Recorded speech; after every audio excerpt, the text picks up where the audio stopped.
Evening, guys. Welcome along to the Irish F1 show once again in association with PFT Travel and Rapco, who've been with us for the duration of the season, which is all of a sudden drawn to a close. And it is a great pity because it seems like as soon as the Drivers' Championship was tied up, we started getting exciting stuff happening. So definitely a lopsided season in terms of Max wrapping up a championship, but also lopsided in terms of genuine talking points. And yes, we're a few minutes behind schedule and kicking this off. We offer apologies for that, but I have a feeling we'll be going well to keep this within an hour, such as the volume of talking points that we have to get through. As always, you can follow us on Twitter, Facebook, and Instagram at Irish F1 Show. We're live on Twitter, Facebook, and on YouTube. You can get your comments in. We've had one or two in already, and plenty of reaction last night in particular to the incident involving Max Verstappen and Sergio Checo Perez. So here to jump into the meat and drink of all of this is Barry Rabbit, Richard Carney, and we've Mike Dermody on board with us here this evening as well. Evening, gents. How are you? Well, lads, all good, thank you. Evening. Well, lads, I don't know where to start, but maybe we'll jump into something that we don't often do here and we don't often see in terms of F1, and that's a bit of sentiment, because for me, a magical moment on Friday night, Kevin Magnussen on pole. Yes, a little bit of luck, but got to be up there with moment of the season, surely, guys. Barry, I'll start with you on this. Yeah, I think so. Although I would question how much of it was luck. To be fair, they were all on track, all had the same opportunities, and they more or less were all on track at the same time. Okay, Magnussen got out that little bit ahead, but that wasn't by accident either. And he did the time at the end of the day. It wasn't he didn't have any different conditions really to those around him. And as I said, there was eight drivers on track at the moment, and K-Mag was the fastest and arguably the slowest car of that lot. So yeah, he's a real fighter. Is Magnussen? We've seen that through the season and through his career in general. But it was great to see him get the pole rather. Or pole, is it? He won qualifying. It's very complicated, but anyway, he got the fastest lap when it mattered in Q3, and yeah, it was great to see. It's nice to see what it means to these guys. We get a bit blasé with the Red Bulls and the, more last year, and that the Mercedes getting pole position. So yeah, it was a nice way to start the weekend. Yeah, it sure was. And Richard, I'm going to come to you next because I know you were always kind of a fan of sprints.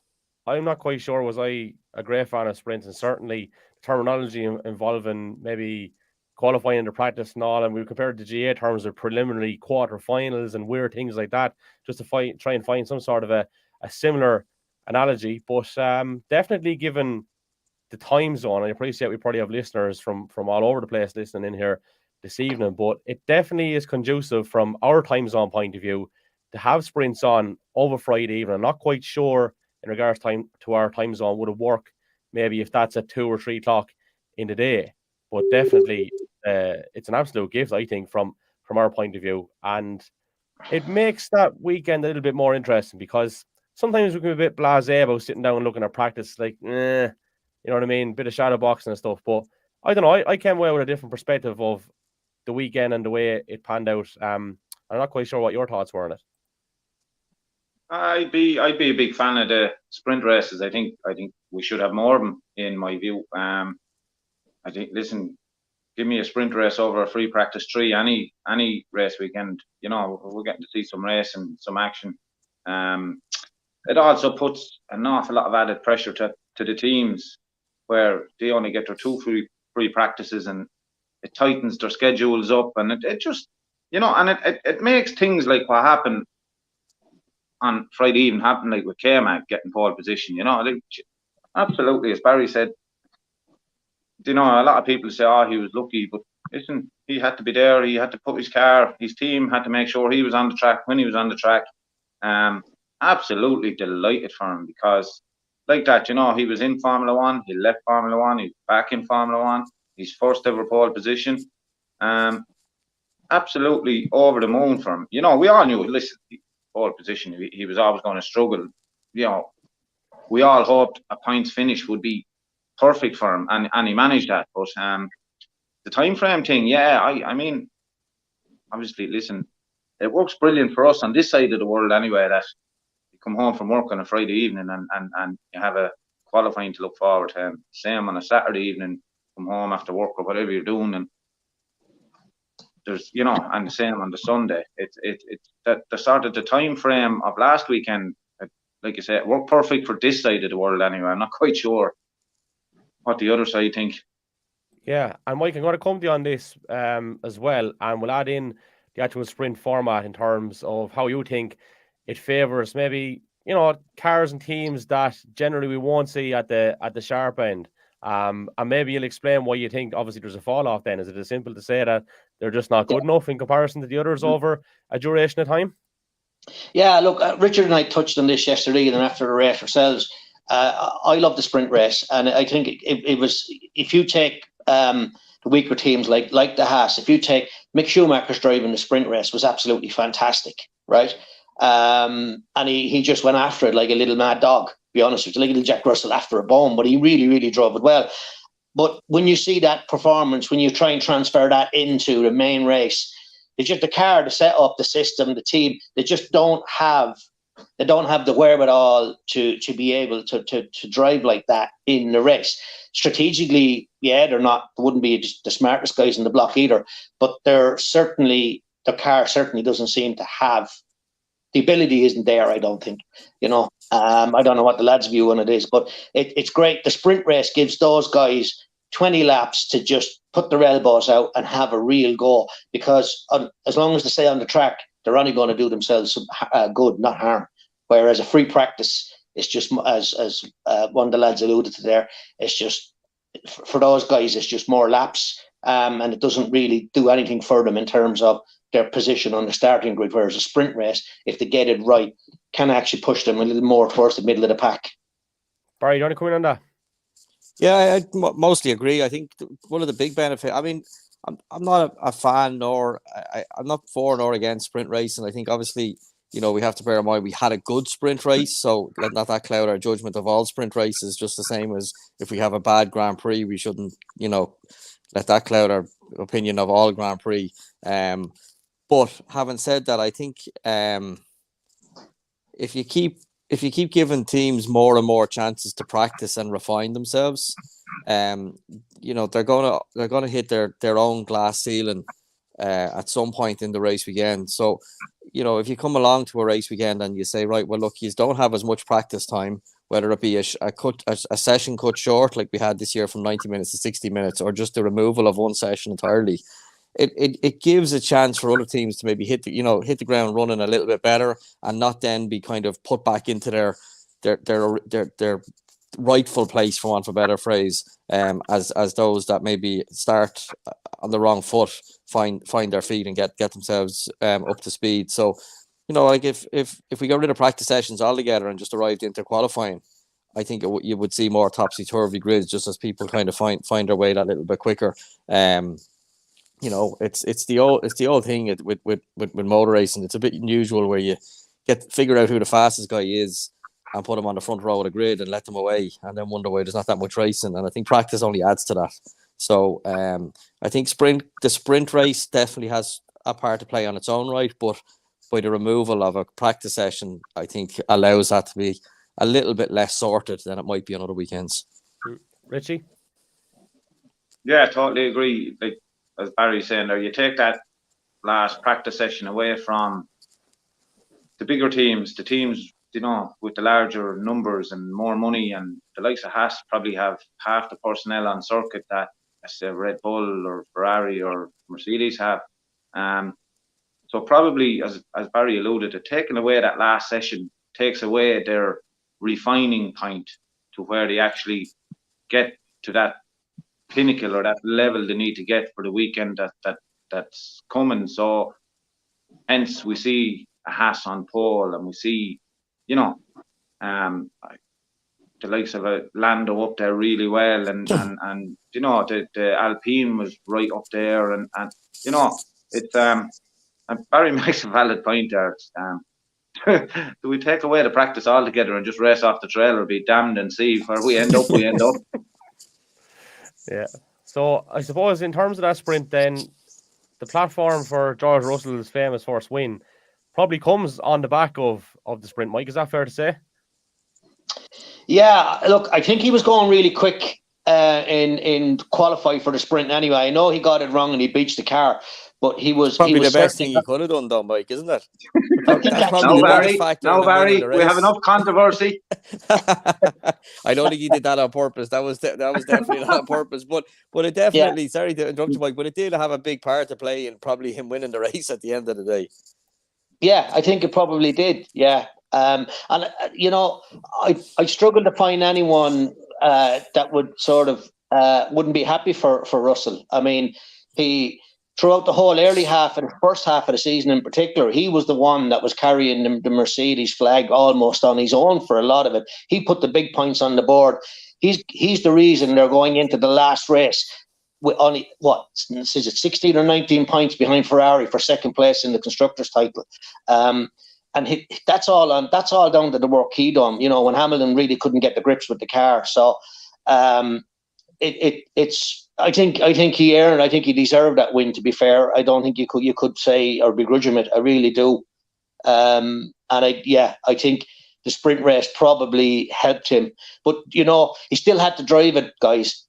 And when the safety car came out and they all closed up, and you're thinking, Jesus, this is going to get really, really tight. Hamilton is not going to let this one go too easy. George was fantastic in that last session after the safety car. He done exactly what he needed to do, and he drove. You wouldn't think he was going for his maiden win. He was like a guy. He just belonged in the car. I felt anyway. I don't know what your view of life is on that, guys, but. Well, look, I'm going to throw a couple of things here. That's kind of related to it as well, but. Like his start on race day and his resumption after the safety car were big things as well, Barry. Would that be fair to say? Is it something you go along with? Yeah, he nailed the start for sure. Off the line outright, and the safety car restart too. So I think there's not much to speak about there, just because he did such a good job on it, I suppose. But which is exactly what he would want, and anyone making a start would want. The thing that springs to mind to me for the starts was in the safety car start was Perez just leaving, like, I don't know how many car lengths, too many off on the restart at the safety car with a few laps to go. I found that quite amazing for someone who's getting millions of pounds a year to drive a race car to leave that sort of a gap. I mean, these guys are out there, teams and millions of euros being spent to find the last tenth of a second, and then Perez sits 10 car lengths behind the guys in front on a restart. It's a bit of a soapbox. I see it all the time in professional racing, and I struggle to understand it at all. That's what I remember from the restart. Now, I know he was on his mediums and he didn't, he probably wasn't going to be fighting for the win, but what is that, Barry? Is that concentration, or what do you put it down to?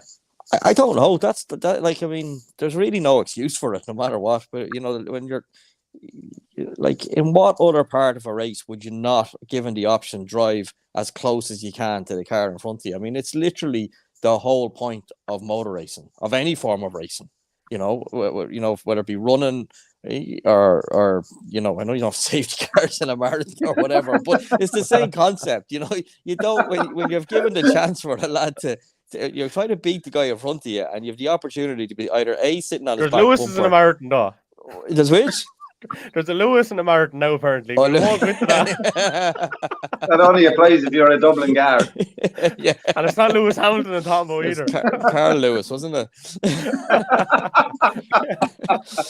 but I don't get it. I just don't get it. It's a bit. I just watch it and I'm just like, it's literally your job here, and he's just leaving these massive gap between the second Mercedes of Hamilton and himself, which in turn kept the Ferraris behind him and whatever else, and just let the Mercs have it all their own way. So yeah, I don't know. It's a strange one, but no. Back to Russell, he did everything needed, and he did, as Mike says, he drove like a pro the last few laps, and just held the gap nice and consistent between 1.2 and 1.5 seconds, and kept Lewis off and out of his DRS zone. Yeah, I'm putting this one to Ollie, but Richie, you're the first one to answer it now. Obviously Russell's on the radio and he's asking his team order is going to come into play, and the answer is race, but be respectful. You just have to wonder if that's the other way around. Would that be the case? First off, that must have sent a fair chill down his spine when he was told, no, he's going to race, but be respectful. I think if the shoe was on the other foot, and I'm not being biased towards Hamilton here, but I honestly think they probably would have been told pole position, and not because of any of this nonsense going around that he won't get, it'll be his first season never to have a win or blah blah blah. Hamilton is the number one driver in the team, plain and simple, whether you like it or not. How well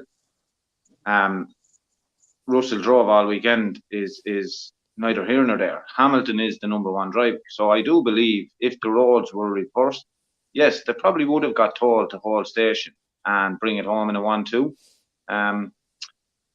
Listen, I didn't see a whole lot wrong with it, as in, yeah, when I heard the message initially, I was like, over here, Hamilton's going to win the race here. But full kudos to Russell. He pumped in the lap. Makes it more impressive, Richie, doesn't it? Yeah, it makes his win more impressive. Like, it didn't phase him, you know. He got his head down, he pumped in his few qualifying laps, he got that 1.5 or 1.8 second gap and managed to keep it, and like that, it makes his win all the more impressive. Fair play to him. Mike, can I ask you, just to pick up on something Richard has said there? Richard said, you know, that Lewis is the number one driver. Is he the number one driver, or is he the more favoured driver? Oh, that's a loaded question. I'd say he's definitely the number one driver. I mean, he has to be. He's 7 times world champion, 130 wins under his belt, and he is a fantastic pilot, and he's been there and done it all, and he has to be the number one driver, I think. Favoured driver, probably, but what you would tend to lean towards giving any benefit that was there that had to be divided. You would automatically, that would surely flow towards the number one driver anyway, I would think. I don't know, but yeah, probably.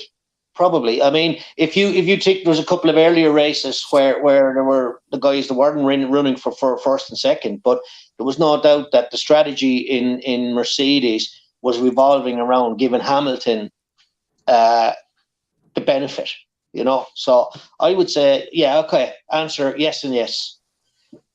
Barry, I know I asked another question after the first one I asked, but you can go ahead with your opinion on both of the things I asked there if you want. Yeah, I can see the angle of, you know, it's the obvious question: would Russell have been told to just sit behind Hamilton if it was reversed? I don't know. I don't think so, because I think, to be fair to Mercedes, they've never really played that game. I think it's happened that way because the last few years they had Bottas, so they didn't have to. Let's be honest, you know, Bottas normally looked after that for them for Mercedes by just not having the race pace that Hamilton had. But go back to Rosberg and such and stuff before that, they kind of let it play out naturally. So I'd like to think that they would have done the same thing if the other way around. But I can see why people wouldn't be convinced just as quick too. And to Mike's point about the you know, obviously Hamilton, 7 times champion, he is team leader. You know, in any walk of life, forget about this being racing and all the rest of it. If you had a business and you had someone with that level of experience that that Hamilton has, Richie's happy there, but it's providing a slip saying Schumacher. If I said if you had a business and you had someone with Hamilton's level of expertise, and then you had a new guy be in a sales position or whatever that showed a lot of promise, you'd still probably want your proven guy to take the lead in important meetings. Like, so racing isn't that different when it comes down to it. But however, to continue and really stretch the analogy, if that new hotshot salesman starts pulling in a few new accounts, things will change naturally enough and quick enough too. And that's probably where we're at with Mercedes at the moment. Well done, George Russell, plain and simple. Now, bring us on to our next point, and you'll note, you know, the general gist of the last 24 hours is that despite what, I suppose, happened and how famous a win it was for Russell, everyone's still talking about Red Bull. We're going to flip it here. We're going to leave that on to a little bit later on because we want to, I suppose, give George his fair dues as well. But also, there's one more little talking point on that before we finish up, and a little bit of an eye opener.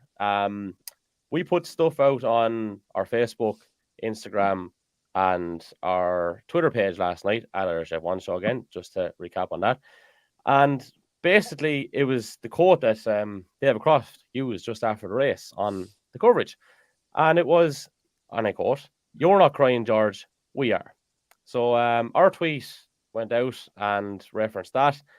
And we went on to say it's a great moment for George Russell, which it was. And then I said, we are crying too, though, with embarrassment, because that quote is going out across a worldwide feed with a shameless lack of impartiality, right? So that's where the head was at the time. And then a little bit of, I don't know, what would you call it? Maybe the cat among the pigeons, but useful information. Rob King is a series producer with F1, and we have tried to get him on before, but I do have to go through the press office in order for that to happen, and I didn't jump through the hoops yet. But regular listener, which is great, and he commented on our post on Instagram last night, and he said, "Well, not the world feed, the UK and Ireland feed, and then in brackets officially." And then sub-licensed to some other English-speaking territories. But as a UK-based broadcaster, first and foremost, their content will usually lean with Lewis, Lando, and George. So look, guys, in fairness, that is new information and does tailor things a little bit. So basically, the content is for a UK and Irish audience, and then it's subbed out. So I was trying to give Mike a little bit of an insight into how this would work, maybe from maybe a local point of view, having worked in radio. So I worked with KCLR and Beat before, and basically a lot of the local and regional stations will pay News Talk for a network service. So occasionally, I don't know if you have KFM on or LMFM up there, Barry, wherever you are, or Richie, if we have KCLR on or Midlands is on. If you listen maybe at 6 o'clock on a Saturday, you will hear the same newsreader. That's because they're paying the network to provide a service basically that's coming down, right? And a lot of the time, I hate kind of saying this, but you find there is a lot of Dublin-related content that comes down the network and stuff. So I don't know if it's exactly a like-for-like comparison, but it's the nearest thing I can think of. But does that tailor your thinking a little bit on this whole thing? So Richie, are we saying Crofty is a dub? Are we saying Crofty is a dub? Well, I could say something there, but I think I'll hold off on it, even though we are past the watershed. You want to come in on that, Mike, there, seeing as you what do you call it? You stuck up the law there first, metaphorically. Yeah, well, it's certainly interesting, isn't it? Because like he made another statement in the race as well, which I was a little bit taken back by when he suggested that maybe Mercedes would suggest George pull over and let Lewis pass, so that he maintained the record that Richard alluded to earlier there, that he would have won a race in every season in which he's raced. And I was flabbergasted by that. I won't lie to you.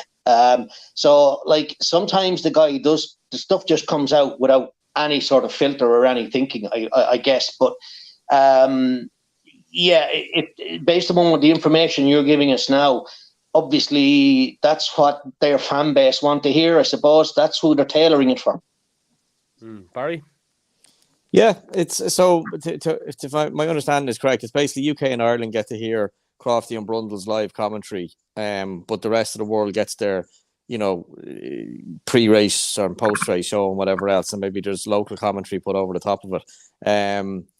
Yeah, but a lot of them will just take their commentary as well, and just take it as well. Yeah, that it's tailored to a UK. Well, it's not an Irish audience; it's a UK audience. UK audience, of course. Yeah. So yeah, I mean, it doesn't surprise me massively that's the way it's done. And at the end of the day, they, that is they're probably the market that they are, I suppose, playing to. And then if anyone else wants to take it after that, that's fine. But they, their angle, I presume, would be, well, it's we're producing it for a UK and Ireland market, and that's what how we're going to call it. And if you want it, well and good, but we won't be altering our kind of, we won't be altering our broadcasts just to suit every potential English speaking country. So yeah, I can understand it. I mean, it's they're an English team, they're an English broadcasting team, and there's 3 relatively front running English drivers on the grid. So not a big surprise to me, I think. As long as they've been, I suppose, providing content or holding the rights within the UK, which I think is from 2012, maybe 2011, but definitely in around that ballpark. I don't recall hearing anything similar when Red Bull won it, and considering their team principal is UK based as well. But anyway, just putting that out there on record. So that's some sort of explanation to it all. I would like to think though, if it was the UK and Irish audience, well, where's Eddie Jordan then, or where's someone like that? Give us someone then if that's going to be the case. And EJ is always very entertaining anyway, isn't he? Like, or he has been. EJ's on the other team, isn't he? Anyway, is he? I don't know. Is he with Channel 4 these days? Or isn't it? Yeah. And is he with Channel 4 these days? Is he? I don't know. I don't know. I wouldn't read too much into it. To be honest, I think it's natural enough to, for a bit of jingoism, as they call it. Oh, it's yeah. not that unusual. All right. Okay. Well, look, we'll bring it back to more pressing issues and more controversial issues, I suppose, as well. And maybe before that, we probably should give Alonso a shout out here, guys, just before it gets heavy again. Richie, do you want to take up the slack on that one? Hey, Jesse drove great all weekend. Bit of controversy with him and his teammate. In fairness, the young guy trying to overtake the old guy and take his perch on the team. But I don't know, Fernando fought this. I thought it was very funny, the Ocon's team radio after the safety car. You don't hold Fernando. And he wasn't taking no for an answer. He was like, I'll clear Vettel, then I won't hold him up. And I just thought, like, listen, fair play to you. You're trying to establish yourself in the team with another young hotshot jumping in the other seat beside you next season. But going back to Alonso, yeah, just brilliant to see. Great finish in the main race. He was unlucky in the sprint race because he had really good pace. I think he might have maybe have snuck a podium in the sprint race, but great race in the main race to start from where he did and to finish. I think, was he 5th? Was he? Yeah. Yeah. No, great race. Great race from Alonso. Hey, and actually, just on that, you go down a rabbit hole on YouTube, you end up fucking looking at heaps of stuff. But it was Alonso related heavily there last night, anyway, and it's very hard to find that and what happened when he went back to McLaren 2015, and his whole story is bizarre. Anyway, the fact that he ended up back there, but just in relation to the accident, like. It was just crazy how there's no data. I just thought the whole thing was mad, and all you can get is kind of I suppose computerized illustrations of how the accident occurred. But it's definitely more than the gusto in anyway. That's all I'll say. But anyway, I'll move back to the here and now, unless you have any thoughts on that, of course. But Red Bull related once more, and Max Verstappen related, and Sergio Perez related, obviously, and. Initially, like this is not making for pleasant viewing. It's just like, what a dick, basically. That's, on first glance, and then you hear, oh, I have my reasons for it and all this, whatever. But just to probably put it out there and establish, which most of our listeners and viewers will know at this point anyway, apparently it's in relation to Monaco and in Q3, where Perez spun, remained static. The telemetry and the onboard apparently illustrates that, a bit of an abnormality, to put it mildly. And apparently that's Max's reasoning for ignoring an order yesterday. So, Richard, I'll come to you first on this. I did put up a post on social media about it as well, which we got quite a lot of comments on, and maybe we'll feed in one or two of those, but I don't know. I lost a lot of respect for Max Verstappen yesterday, to be honest with you. Yeah, it's great. After the race, my initial thoughts were, Max, wasn't much. The team weren't asking much of you. You're already the champion. You've already the constructors. Let's give your teammate a hand, secure a 1-2 for the team and constructors, and Jesus Christ almighty. In other circumstances, he could have come away from this weekend with a halo over his head. Like, he could be Saint Max if he'd have let Checo through. But then, as you say, you hear about all these things, and it's I had my reasons, and I had this reasons, schmeasons. Like, you're fucking Christian needed to step in there, and Max, slow down and let him through, or else, to me, it's like Red Bull. It was the very same when Seb was there. It was like Seb could do what he liked. It didn't matter about the other driver. Now it seems to be repeating itself. But it doesn't, Richie. It doesn't matter about the other driver because he's destroying them, and they're going to win. Not saying he was right, but it doesn't matter about the other driver because, he's going to. There's no way that they're going to back whoever the other driver is when they're so far off Verstappen's pace, and when Verstappen is the only one that can bring home the goods for them as a champion, let's say. So that's why that's why Max ends up the way he is, because of it, because he knows he's he can do what he wants at the end of the day. I take that. I take that point of another weekend where they're relying on Max to win a championship for him, or they're relying on Max to win a Constructors' Championship for him. That's all done and dusted. Surely the team now should prioritise Checo finishing second. The team should, yeah, but no, I know, yeah, you're right. Max is going to be Max. The team did, to be fair. The team did. The team said, they tried to. Yeah, but it's as much as they can do at the end of the day. Say, what if Christian came on and started shouting and saying, no more, if he came on and he started saying to him, Max, you absolutely must. If you don't do this, and I don't know. I'm not going to give you your ice cream, kind of thing.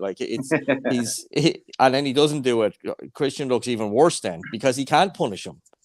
He just can't. Red Bull can't punish Max Verstappen. There's in no world is that going to happen. Because I just think he absolutely he's screwed himself by not. You think? Fair enough. You have your reasons. That's fine. And you've alluded to this on the show before, Barry. Anyone that races a race car, to deliberately crash a race car is one of the hardest things you will do. You won't do it. To deliberately go out and crash a race car, that's mentally, it's one of the hardest things. I can't. I never Mike, think of anyone that ever deliberately. Come in. I'm gonna bring in Mike here on this. Yeah, I just want to pick up on that with Richard if I can, because my understanding of reading on that was that Checo admitted to Christian Horner that he'd done that deliberately so that he could keep pole, and then he went on to win that race in Monaco, right?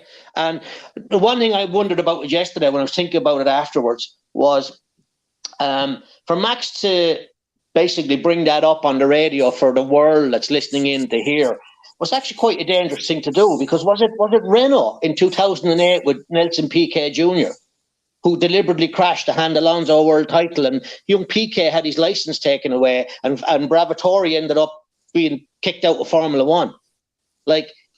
To be openly speaking like that and saying, and have it out there in the wider media, the wider arena, that say, yeah, I done that deliberately so that I could win that race. Is there not sanctions for that? Fair point. I think the difference there was with Piquet. Was that it was a conspiracy, because it was it was Briatore, Pat Simmons to a lesser extent, and Piquet and Piquet's dad that kind of came together, and Piquet was told to do it as opposed to Max. So it's similar, no doubt, but I think he did. Looking at it, I think he did. Hard not as it is, and I take Richie's point because it's my own point too. But looking at it, I think he did do it on purpose at Monaco. Can I bring in another thing, Barry, into this? So we saw Schumacher do it in Monaco. 06, 07? No, not 07. It wasn't 07. It was off. Just could have been before that even. Sorry. Could have been before that. But he did do it. And he got reprimanded. In the Ferrari, wasn't it? Yeah. So kind of like a... Really badly at Rascas. An overshoot. I'm not going to be able to move this. Yeah. Is that more of a similar comparison to make? Well, we've seen a few of them do it. Against Hamilton. Yeah, we did seen Rosberg do it. We've seen Rosberg doing it. No, Rosberg did it coming down into the right hander before the low hairpin. Oh yeah. Yeah, the right hander just wasn't there some incident as well though regards time where he sat deliberately in the pits? Am I getting that right? Or was that Alonso or did that? That was Alonso and Hamilton in 07. Or 08. I can remember 07 or 08, but it was yeah, no, I think at Monaco it's we've seen we seen Leclerc, and that was genuine. He did do it. He did take the front corner off it and ended up not being able to start the race. But definitely, there's question marks over Schumacher's Rascass, terminal understeer at 3 mile an hour into the bank or into the wall. Then there was Rosberg down at the overshoot, just the corner leading into the hairpin. And then looking at Perez's on board with a bit more of a critical eye, it definitely looks a bit odd to me. It looks odd. I'm not saying whether he did it on purpose or not, but it looks very odd. And there's a bit weird throttle application, all right, in fairness. Yeah, I mean, F1 cars, if you watch them closely now, they kind of all the time is in the brake, and they brake almost past the apex before they get back on the power, which is a quite unusual way of driving. And it was the exact opposite. Perez was back on the throttle, way, way before the apex, and fairly minimal attempt to catch it, So I wouldn't be convinced it was an accident. And if you start throwing all the various bits of things that you hear coming through, and then look, at the end of the day, Verstappen didn't give him the position for a reason. Can we think of whether that reason is right or wrong? There's obviously some reason why he didn't. Can we think of a more reasonable reason? That's bad terminology, but you know what I mean. Can we think of something that could have happened that isn't Monaco to give him that reason? And I'm struggling. I'm struggling to be honest. I just don't know why Checo would go and admit that either. Like, he's a victim. I think he might have admitted it under. I think it might have been, hey, yeah, Checo, but even privately, why did he go and admit it? Like, is he a victim of his own honesty there? Like, well, admit it. I'm not sure whether he would have walked in one day and went, "Oh, lads, listen, I never told you. I actually did." Oh, he was obviously. I think he was under serious scrutiny, and don't forget, these F1 cars have more data channels on them than you can imagine, picking up stuff. There's nowhere to hide with them. And if he got on the throttle, 0.3 of a second earlier and twice as hard as every other lap of the whole weekend, it's not going to take a genius of a data engineer to put that in front of Christian Horner or Helmut Marko. And then he might have admitted it under severe questioning with a lot of backup data. That might have been his admitting it. And obviously it's very plausible, I think, and then the question then is, well, Verstappen doing what he did yesterday in Brazil and not given that position has shone a light on the kind of nefarious attempts of Perez in winning that race that wouldn't have got shone on. That light wouldn't have got shone on it if Verstappen hadn't done what he did yesterday by refusing the team order. So, how much of it was, how much is this coming to light as a accidental consequence, and how much of it was like, well, if I make a bit of a show out of this, everyone's got to go looking for the reason why I didn't give it back to him, and they're going to very quickly rewind back to Monaco. I still just don't get how he thought he had much to gain. He was never going to gain anything. He had so much to lose, and he has lost a lot. He's lost an awful lot. He's on a big can of worms. He's put a spotlight back on Red Bull just when it was off them. Yes, probably from an advertising and sales point of view, it was wonderful. They're talking about them again, and it's brand exposure. But it's pathetic. And to be honest with you, lads, I'm going to say something now, which modern people will say you're a fucking lunatic, right? I don't really give a shit who it is. If I was in charge of a team and someone did that, I don't give a fuck to be reprimanded for it. It's not good enough. It makes the team look absolutely pathetic. And if you're going to sit there as a team boss or an owner and tolerate all this shit, I think it says a lot more about fucking you. Would you fire Verstappen? Is there not 3 or 4 lads? I was actually planning on asking this. Is there not 3 or 4 lads capable of winning the World Championship in that car this year? Maybe, but there's one that definitely is. Would you fire him if you were Christian Horner? No. Ultimately, this is what it's going to come down to. Are you going to would you fire him? No, I wouldn't fire him. That's it. I would like what you touched on there, Kev, from a marketing or a PR point of view. Yeah, everyone's talking about Red Bull, but they're talking about them in a negative point of view. Whereas, so what we're basically saying is Formula One is a team So Red Bull is a team of 2 drivers, and they only really care about one of them. And that seemed to be the case for the last good few years with previous drivers also. I disagree with what Max done. I thought he was totally wrong. And I don't really want to open this can of worms again, but it just shows the bit of petulance he has. Like, we spoke about it privately from when he blocked Sky Sports from interviews. Whereas maybe the right thing he should have done was call Ted Kravitz out and call for a private interview with him. Would have been more of a manly thing to do, and he might have made himself. And I'm not saying he doesn't have to make himself look good. I'm just saying from a marketing point of view or whatever, it would have made himself look an awful lot better in the world's eye. What he done yesterday, like, for whatever amount of support he did have, he's lost an awful lot of it, because anyone you speak to, like, they're saying, lad, that's it. Like, he's a knock.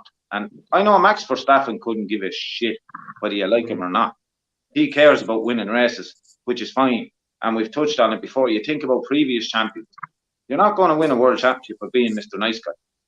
You know what I mean? Just doesn't happen. And that's Richie, where a lot of these guys fall down. Like, but I think he should have played the team game, and I think there was better ways that he could have got back at Checo, I think. But what he got if Checo, you know, let's presume, and it is a presumption, let's presume that Max knows that Checo did do Monaco on purpose. Well, he will, because he would have seen the data, Barry, exactly, and he would have seen he jumped on the throttle 3 tenths earlier than, as you said, every other lap. Yeah, so let's just take that, you know, for this conversation as a given, that Checo did that and Verstappen knows he did it. That's not very teammate friendly from Checo, considering that was at the point of the championship whereby, you know, he basically sabotaged the number 1 driver who he has been employed to support. That make no two doubts about it. That's what his job role is in Barry, Red Bull. Can I just say something to you, right? And you can finish your point then 100%. Shoot. I think Checo has repaid Max in more than abundance in what he has done for Max to help him win championship. True. He has on other occasions. I'm not. Now listen, just to preface this, I think Max probably should have given him the position back in one way yesterday. And I'm not trying to apologize for him. I'm just trying to be, I suppose, devil's advocate and try as best as you can to look at it from Verstappen's point of view. You know, and obviously, like you said, he's going to have a very selfish outlook on life, as most top racing drivers at that level would have. So he might be looking at all the other stuff that we're talking about here, and brand, you know, what does it do for the brand, and what, you know, makes Horner look bad and all the rest. And he's just sitting there. Hang on a minute, Checo screwed me at Monaco, and this is the first chance, and now you're asking me to help him. No. And that might be the start, middle, and end of it as far as he's thinking about it. None of the rest of it's even entering his mind. Whether that's right or wrong, I don't know. But he's probably looking at it as simple as that. He's just going, no, he screwed me out of 10 points at Monaco, and potentially put on the front row of the grid by doing something that's, you know, basically illegal in terms of the rules. And, you know, here we are now. He needs my help, and maybe I just won't give it to him. And I think that's exactly probably as complicated as Verstappen looks at it. And, you know, all the noise and stuff everyone else is adding to it, he's just sitting there going, no, he screwed me, and I'll you know, revenge is a dish best served cold. And a few months later, he asked me to do something. Maybe I won't do that, lads, and don't ask me to do it again. Now, I think they had a chat afterwards, and I think he's done. I think he's done it. He's there. You know, he's got his revenge. The slates are clear, and he said he's going to help him at the next round if it comes to it. But he wasn't letting that one go. Can I put one more thing to you, Barry? Right? Do you, when you heard his audio after the race, right? And I've listened to it a few times. Yeah. Does it sound to you guys like they spoke about this before the race, right? If a situation comes up, we might do the old switcheroo with you and Checo, and he went, don't fucking ask me to let anybody win. Absolutely. Don't ask me to move one side and let somebody win. If he's good enough, he should be able to win. That's sort of what I'm getting from it. Yeah, I would agree, Rich. I think it was definitely brought up before, and I think it was probably more specific than somebody. And, you know, I'd say it was, he did this to me at Monaco, so don't ask me to help him back. And then the But lads even- asked him to do it. But just even on that point, right? When the engineer said to him, Max, what happened? Instead of saying what he did say, he could have said, well, where is he? He's not in my mirrors. I can't let him through. He's not here on my gearbox. Yeah, You he could have had another way. He could have handled it so differently, but like the manner in which he spoke, the whole way in which he delivered that message, he's a 25-year-old guy and he's perfectly balanced. He's got a chip on both shoulders at times, I think, I think he just doesn't care, lads. I think this is the thing. I think he's just like, I'm here to win races. I'm bloody good at it. They're not going to he's not fire about me. reprimand, and people think I'm jumping. There's a comment coming in there thinking. And the reality is, though. Oh, hold on Kev, one sec, Barry. Hold on absolutely one is. sec now. Hold on one sec here now. There's comments coming in saying I'm looking for him to be sacked. Which, firstly, I'm not looking for him to be sacked. I do think he should be reprimanded. I don't think he's above reprimand. I think that. Kevin, you nobody's should be above sacked for comments like that. reprimand. Okay, I don't care. Sack me then. You present it next week.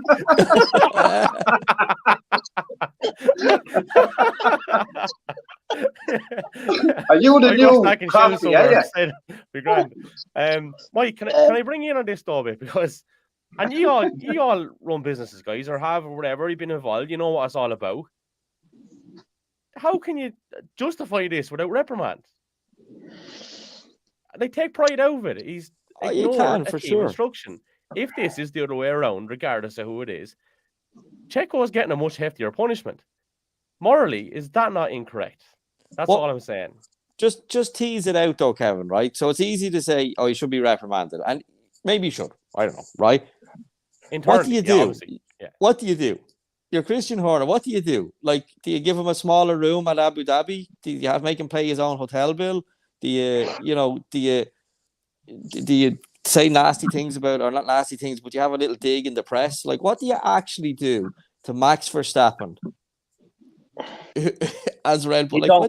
You don't. Nothing. You don't, because at the Helmut end of the Marko day, absolutely adores him. Max Verstappen could walk down the pit lane naked or wear a Ferrari shirt, and Helmut Marko would say he's still a great guy. It's as simple as that. So he has that latitude to behave like that in a way. But I would say, Mike, so he has that uncomfortable. attitude because he has, and yeah, he's obviously, Helmut Marko is a fan of his, but he's not a fan of his because because he writes nice poetry, and Helmut Marko likes it. He likes it because he's bloody fast in a race car. He's the best driver on the grid bar none at the moment. He's in a class of his own. Let's be clear. You could put him in the Haas and he'd probably still get it up to the front, I have the answer.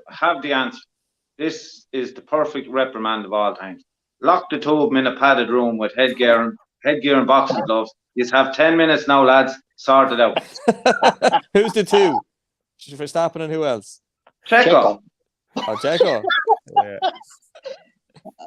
Well, in old school terms, guys, would there not have been some sort of fisticuffs after it? It was all very civil. I would go absolutely crazy. And then Kevin, I heard there was war. I heard there was war after. The reports came out. There were firing bars of soap at one another and everything. Sure. Yeah. Hair gel and all sorts. Pillow fight, probably. Yeah, pillow fight. Wake out, just have it out, oh my god, it's just. But I just I don't disagree that, from many ways, if Verstappen had just pulled over and went, there you go, Checo, off you go. But I think, it wouldn't have been a bad, he would have maybe scored more points in the kind of popularity charts or whatever in that. Well, let's look at it the other way, Barry. Sorry to put across you, but let's look at it the other way. How many times did Leclerc ask on the radio, was Sainz going to give him the place in fair for the same reason? And he was asking Sainz to give up a podium. Which one of you two would give up a podium? Because I know one thing, I'd take your life for a podium. Yeah. Yeah, I mean, that was, but at least Ferrari had the cop on not to ask something that they knew was, well, in fact, Sainz said afterwards, they said, well, everyone knows I'm a team player and I would have done it. Very easy thing to say afterwards, of course, but, believable with Sainz, to be fair, because I think he does have that integrity. But, I don't think he would have said it if he didn't believe it. But having said that, I think, to be fair to Ferrari, I think Red Bull's biggest mistake was asking, Verstappen to do it. If they knew that what they were going to get in return was a flat no, like that, which is pretty, Yeah. you know, and it looks like it was discussed before. So I just think that in all in theory, like you said yourself there, Kevin, running a business and whatever else, and it's these things aren't that complicated when it comes down to it. You know, if you've a lad that you need in tomorrow morning for whatever reason, you need him there, you know, and he might be, you know, he might be your number one employee or whatever else, and he might do something that piss you off the night before. You know, are you gonna give him a you know, a bit of a bollocking and risk him not showing up the next day and letting your customer down? Or are you just gonna go, I'll hold that for another day when it suits me a bit better, like? And that's Maybe, what you but have. I'll probably also know that if I'm in that car this year, there's 3 other lads that fucking winning it, but they won't win the next year. This year, It's well, going they to be an would, even keel, so it's not fair to say that, I suppose. Next year yeah, it will be tighter. It's guaranteed to be tighter. You can already yeah. see it, Yeah, right? yeah, So and like last year, to be fair, forget about the controversy of it. Like Verstappen, no one else in that car, regardless of who won the championship in the end, no one else in that car, no one else but Verstappen was going to put No. that team in the position to win it, yeah, regardless of how it actually panned out. And 100%. at the end of the day, the team knows that, and more importantly, Verstappen knows that, and he knows that he was, and if he knows that he was done over at Monaco, and as far as he's concerned, he was his teammate, you know, stopped him getting pole position and winning the Monaco Grand Prix. Well, then, you know, in his head, he had, you know, he has to get him back, and he's got him back now. It's all come to light. It's thrown a light on Monaco and has tarnished Checo's win of Monaco. And now it's like, right, we're all square again, lads. Yeah, no bother, Checo. I'll pull over in Abu Dhabi for you because, you know, we're even again. And that's a pretty. Well, he said he would. He said he would, and I think he said he will. And I think it's mission accomplished for Verstappen this weekend. I think it's literally he had one on me. I got him back. I've shone a bit of light on this Monaco thing. Right, no bother. Let's go again, lads. You know, we've had the handbags. We've had the, you know, the punch up where, you know, let's shake hands and go on to the next one. And I think that's where, and it's as simple as that. And it's all power plays as well. There's loads of that going on too. That he's not going to be get Checo have one up on him. I just want to bring in some of the comments, lads, from Facebook, where there was a lot of reaction. General comments first. Kenna Kelly, great race, lots of action. Pete McLaren lost out, and poor Kev Magnussen with Checo deserved that place. Max has lost a few fans now, and well done to Russell. He truly deserved the weekend. Aidan Delaney, spoiled brat comes to mind. Checo puts the team ahead every time. One time Max has to give a little, he cries. Few more. But it's literally Checo's job. Checo's job is showed his loyalty to Red Bull it. right there. Is the next one. I know each drive a race for themselves was a team sport. Liam O'Sullivan, it sounded like this was already discussed and not agreed. That's Richie Bracken, what you said. So it shows weakness in team management that this wasn't unambiguous. Clearly, Max wasn't on the same page as team management. Elaine Farrell, very bad form on Max's behalf, not a team player. He forgets the dig-outs he got last season, but karma could come back and bite him next season. Poor Egan, they said something about being paid back from Monaco. Yeah, they did, yeah. And we went through the telemetry and stuff. I don't even know if I should say this, but it's past the watershed. We're on the live stream. Christy Ryan says Max is an absolute starts with W and ends in R, lads, and there's a few expletives in the middle there as well. So yeah. Waste winner. A waste winner. Yeah. Something like that. Yeah, I don't know. I'm just thinking about all the people that's inside in that team now, and obviously they don't care really at the back about them too much, do they? Like, does that affect team morale a little bit? I'd say that Mick Schumacher for Red Bull next year. I'd say the 3 or 4 grand bonus checks they all got because Verstappen won the championship this year probably helps too. Probably and last year. Because the constructors this year they all got their bonus checks this year. Every one of them, from the receptionist to the chief engineers, gets a substantial bonus check when they win the constructors championship. So, and you know, they know what it's. They're in the heart of the beast. They know what's going on too. You know, and it's at the end of the day, they're there to win it. And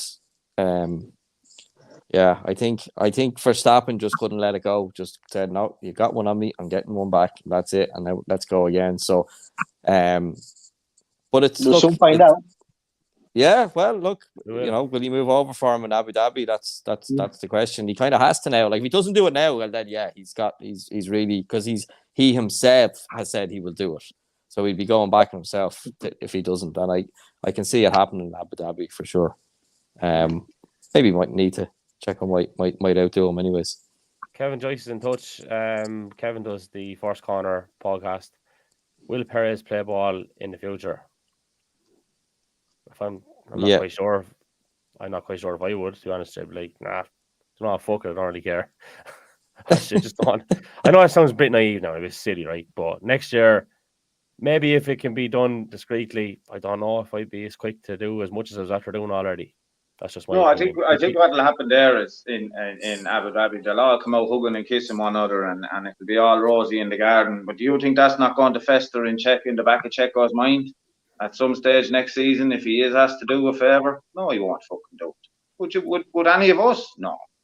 Here's my chance to get one back at him, and it'll go on and go on and go on. But they'll all come out hugging and kissing in Abu Dhabi. But that will be always at the back of Checo's mind. I owe him one.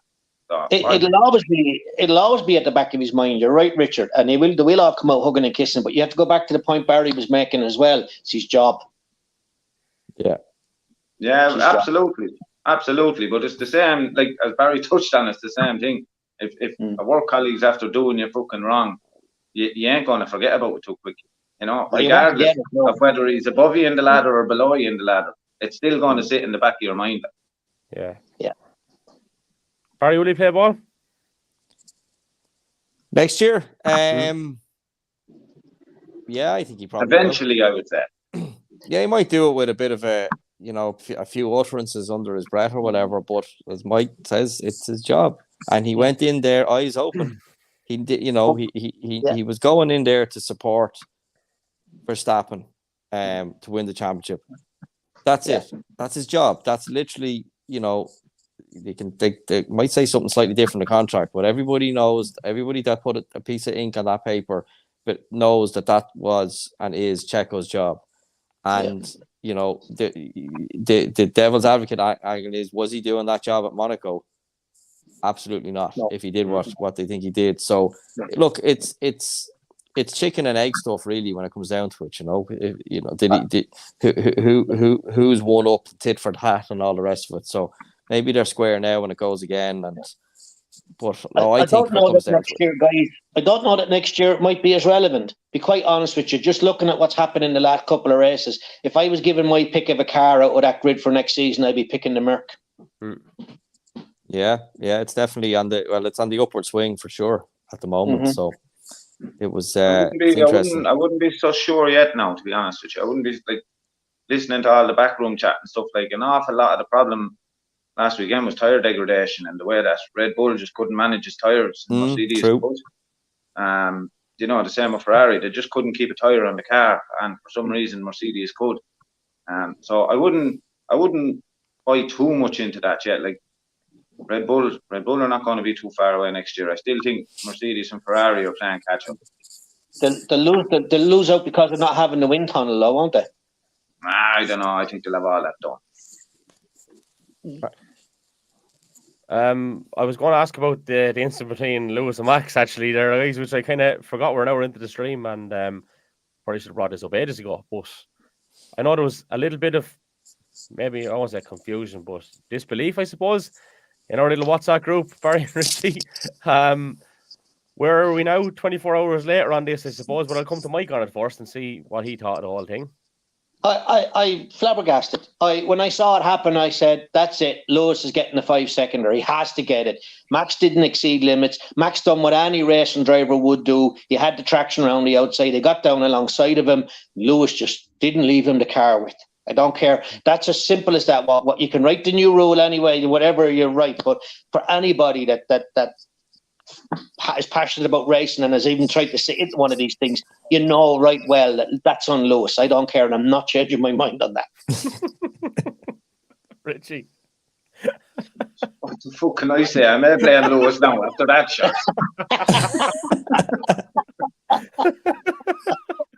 I know the same as Mike. On initial reaction, I thought, fucking hell, that's surely Lewis's fault. He never left him enough room. But looking back at it, it's like it is a tale of two stories there. And you know, you can say Max had the move made. He was down the inside, and Lewis is probably sitting there thinking, like, sure, you know, well, Lewis probably should have been thinking that this guy has nothing to lose. He doesn't care whether he ends his race and my race, and probably leave him the room that should have been needed. Also, when you put your driving helmet on, Lewis, like with forcing Max as tight to the right hand side as he did, Lewis backed out at the last minute. There was an undercut on there. He could have just steved it, and you had a long straight leading on to a long. Like Lewis probably would have passed him one way or the other. I do shade Lewis as the fault for that, in my view. There was two of them there. You know, Max had nothing to gain by not backing out of it either. But then we just spent 3/4 of an hour talking about Max as a racer. He always wants to win. He doesn't care. He doesn't give a shit. And sort of good with touching on Barry's point. It's like he's getting one up on Hamilton for next season already. If you know what I mean. Just because I have the championship won, don't think I'm going to start backing out of these situations and letting you through and blah blah blah. But I would share it. I think both were at fault, but I would put more of the blame to Lewis. Bar? Yeah, I mean, I'm kind of just confused more than anything else about what these new rules that they've apparently wrote actually mean and what they are. I must go and read them, to be honest. I read them a while back, but I can't get my head around it, like what they're trying to achieve here, because you need to leave I think the general line is that he had to have Verstappen needed to have his car ahead of Hamilton to be entitled to the corner. Is basically what they're saying, and he wasn't, and therefore he got the penalty. So he should have just backed out of it or whatever. But first of all, backing out of it isn't as easy as it. There's no disappear button on the dash. You have to do something to back out, and sometimes that's not always possible. So I'm just confused, really, what the rules say, because how do you get ahead of someone or fully alongside them without being half or 3/4 way first?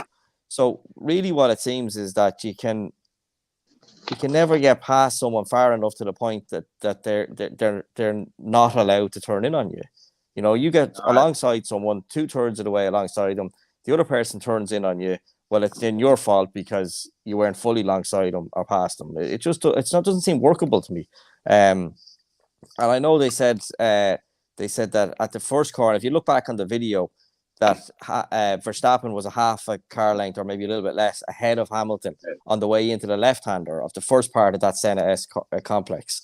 So by their own letter of the law, then Verstappen could have. Now he was probably carrying a little bit too much speed to do this, but he could have just turned sharp left across the nose of Hamilton for his apex, and then it was Hamilton's obligation to stand the thing on his rose, hit the disappear button on the dash, and get out of the way, and then Verstappen would have been okay. But there's no way that's a legitimate move either. I think the problem is that the rules are just, I can't make sense of them. I have to look back at them. But the bigger issue you have here is that every time Verstappen and Hamilton are going to come together on the track, they're probably going to hit each other. And one weekend it'll be Hamilton's fault, and the next weekend it'll be Verstappen's, or vice versa, or 2-1, one to the other. The problem you have now is you've got the two lads there, and they're basically two bulls in the one field, and neither of them are going to back down ever, really. Because it's become really beyond personal now. It's a sign of weakness of either of them. As somebody said, if you put them into two cars and drove them towards each other to play chicken, they will 100% crash straight into each other. Neither of them will blink, and neither of them will turn left to but avoid it's interesting, Barry. It's interesting, Barry, that Martin Brundle called it on Hamilton as well. Not just once, but after watching several replays, right? And he'd have been familiar with. He was actually taken back when the decision came up on the screen in front of him. He couldn't believe it either. So I think he actually got the penalty. I think he got the penalty because of the second phase of turn 2 on exit. They both ran wide, and they deemed that it was Max that ran Lewis wide on the exit of turn 2. And I think I'm like you, Barry. Like rules, I don't know what you'd want to be to read them, but I'm pretty sure from my take of it, that's why he got the penalty. Was he ran him off circuit on the exit of turn 2. But only because he was 4 wheels over the car. The front axle lifted and unloaded, and obviously then he had no front end turning point. So absolutely agree with you 100%, my man. That's cause and effect type thing. Like, but and I know you're not saying that's why it was Richie, but that's what they're saying, as you mentioned. But I just don't understand it. I don't understand why they have to make it so complicated. Can they not just have a rule that says if a guy gets a quarter of the way alongside you, give him racing room? That's it, pure and simple. Whether they be up the inside or around the outside. If he gets a little bit there, you need to give him a car's width, and that should be it. Like in every situation, because what you have at the moment is if by their own thing that they have to get ahead of you before you have a right to the corner, and I just don't see how that basically means that you have to either just drive by them, which is a DRS move, or you have to brake so much later that before you even turn for the apex, you have a half a car length on them. Now, if you play that out, if you're sitting behind another car, and even if you're an Alonso and you're driving 3 centimeters off the back of it, instead of pulling out the toe, you pull out that close, you still have the car length of the car you're trying to overtake, plus you need to generate another half a car length to get ahead of them, and you're probably a half car length behind them. That means you have to brake 2 car lengths later, which is about 10 or 11 meters, which is about 20% or 10% anyway of a big braking zone in an F1 car. It's not going to happen. You're just going to have no overtaking ever, really, other than driving down the straights, and you'll have no under braking overtaking, because you'll never go from a car length behind to 3 foot in front of another car in 60 or 70 meters of braking. I think it's just going to kill any form of potential racing. That the lads will very quickly realize that chances of this working are slim. The chances of it working without any contact are basically zero. And as the attacker, I'm nearly always going to be deemed to be in the wrong and get a penalty. So I'll just wait till the next DRS zone or pit stop or whatever. And I think that's going to be to the detriment of racing, unfortunately. I actually thought it was a great move. I thought it was a great move from Max. I thought he broke later. He'd never locked the wheel. He didn't exceed track limits. And he was right, like he was 3/4 ways up the side of Lewis. I think great move from Max. And as Barry said, if stupid rules like this are going to start being applied, forget about car race. Well, all of a sudden, guys, we're segueing into the final race of the year, which is extremely hard to believe, to be quite honest with you. But there we go. And there's a little bit of starting out to do. Obviously, there's the small matter of second place, which is now very much in the spotlight, and second and third with constructors there as well. So there's a little bit of excitement ahead. Not for pity, there's still not a championship, but we didn't need a championship the last few weeks to give us some of the most, I suppose, standout talking points of the season. But any real general points to make ahead of this weekend in Abu Dhabi, Richie? I think it'll be back Red Bull to the fore. Predictive race result: Max leading, gives it to Perez. Red Bull 1-2, and the finish 1-2 in the championship. Mike, crystal ball time. Hard to disagree with that, really, because Ferrari just don't have the race pace at the moment, even though they had Leclerc drove a great race yesterday after what happened with Norris. But they don't seem to be as quick as they are putting it up to Red Bull the way they did earlier in the season. So, yeah, I'm inclined to think. But I am actually also thinking that Ferrari have to be really, really, really smart and careful and don't mess up like they did again this time in strategy with what they're doing, because Mercedes are only 19 points behind them. They could very, very easily finish third in this Constructors' Championship if they're not careful. Barry? Just had a bit of a thought. Verstappen said that he would help Sergio come the last race if it matters in the championship. They're going into it literally neck and neck. There's no difference between Leclerc, and they're the same amount of points, whatever that is, number is. That's a pretty potentially quite clever thing for Verstappen to say, because the only way he would actually be able to help Perez is if the Ferraris are ahead of both of them. Because if Verstappen is leading and Perez is directly behind him, he doesn't need to give him the position, because by extension, Perez is ahead of Leclerc. So he's got to win. He's got to score more points than Leclerc. He doesn't need to give him the win. The only way that it could actually pan out is if Leclerc is up the road a bit and ahead of them. They actually can't even pan out this way. And Verstappen is second and Perez is third. Well, it doesn't matter. Leclerc's going to win that one as well. Yeah. So I actually don't think, I'm only thinking it out here. There probably is some variation of it whereby Verstappen can help Perez, but in a very specific circumstance where he So who's going to say it first, guys? Who's going to say it first? Go on then. Does he mean by helping him if he has to that there'll be a little moment where two wheels will bang somewhere and Leclerc will be exit stage left? Jesus, we have a great opinion of El Max, don't we? He's fond of it, like. Yeah, I don't know whether he got off. Yeah, look, I wouldn't rule it out, but I don't think he can help Perez. That's the thing. It's only down to whether Perez finishes ahead of Leclerc. It's not by how much he finishes ahead of him. So just try and play it out in your head. If Verstappen's first and Leclerc is second, well, he can't do anything because he's going to let Leclerc by and letting. What if Leclerc is in third and all over Perez?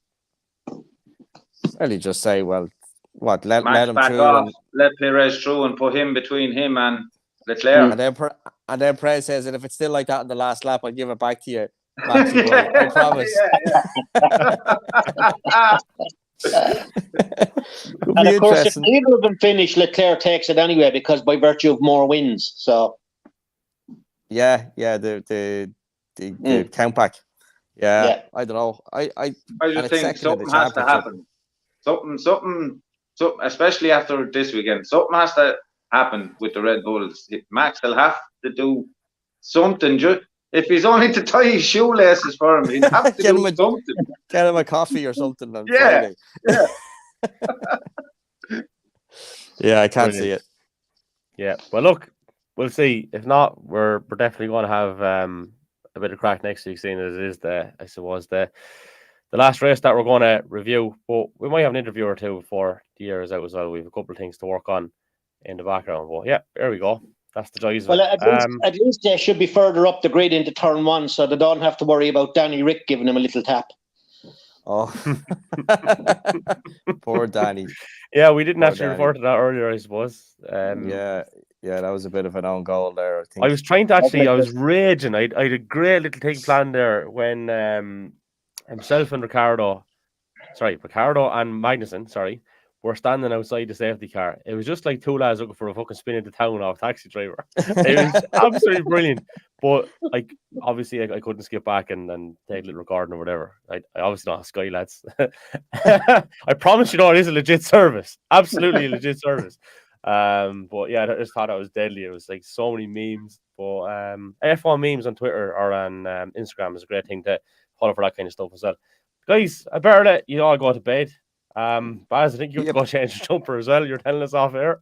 Yep. And it's not from hard work, Baz. It's not from hard work. No. It's a bit of a. There was a bit you of a weren't baby picking the spuds, as the lad says. There was a bit of a baby burping incident about 30 seconds before we went live, but it's all right. As I said, you can't see it, but I can smell it. So. Race control weren't investigating anyway. It's fairly straightforward one. The glamorous world of broadcasting and motorsport. That's it. Well, I better let you go. You can have a penalty tomorrow. Hey guys, thanks a million. Appreciate it. Look after yourselves. Mike, Richie, and Barry. That's the story for this evening. We're going to get the audio up on Spotify very, very soon, probably in the next half hour or so. And thanks to everyone for sending in the comments, for listening. Reviews, ratings on Apple and Spotify. If you can hit the 5 stars and give us a little review if you like it, that helps massively.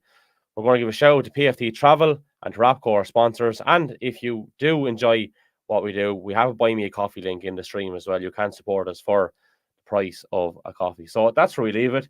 Thanks again to everyone, and we'll chat to you again probably in around this time next week. Maybe it won't go on as late, but we'll have a little bit of a synopsis of Abu Dhabi And after that, our content will be getting very much thin on the ground. But we're not done yet. As I said, we'll have one or two others as well before we finish up. But for now, goodbye and take care.